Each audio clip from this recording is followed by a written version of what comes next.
corporation is a wealth creation vehicle. It's a place for people to put money for a common enterprise without taking on certain risks that they would otherwise incur.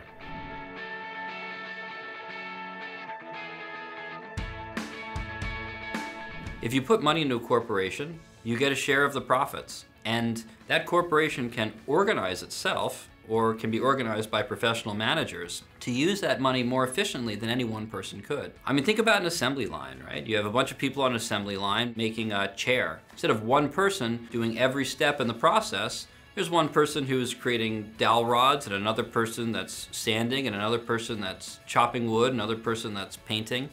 And it's just more efficient if you go out there and you do one job all day. You bring all the pieces together, and you can start making more chairs. If you can make more chairs with the same number of hours, you can sell that chair for less money.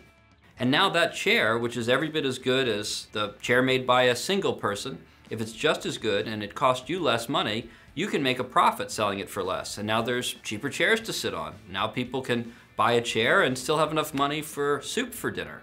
That's value. That creates value, right? That now we have more value in society because we were able to have this collective enterprise.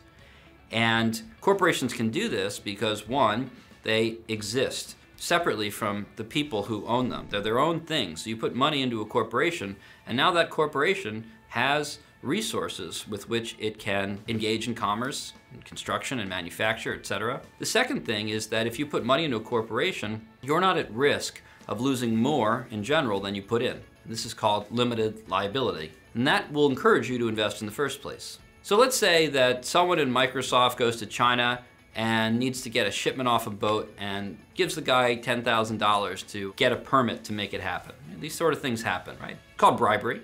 It's illegal, but it happens. Well, that's a violation of the Foreign Corrupt Practices Act, and it could result in millions of dollars of penalties to the company. Imagine that if you put in $100 to Microsoft, now we're personally liable for that manager's violation of the FCPA. That would really discourage you from investing in the first place. It's a huge amount of personal liability that you can't oversee. So the imposition of limited liability is a requirement. Otherwise, we simply wouldn't have people passively invest in corporations. You would only invest in things you could monitor.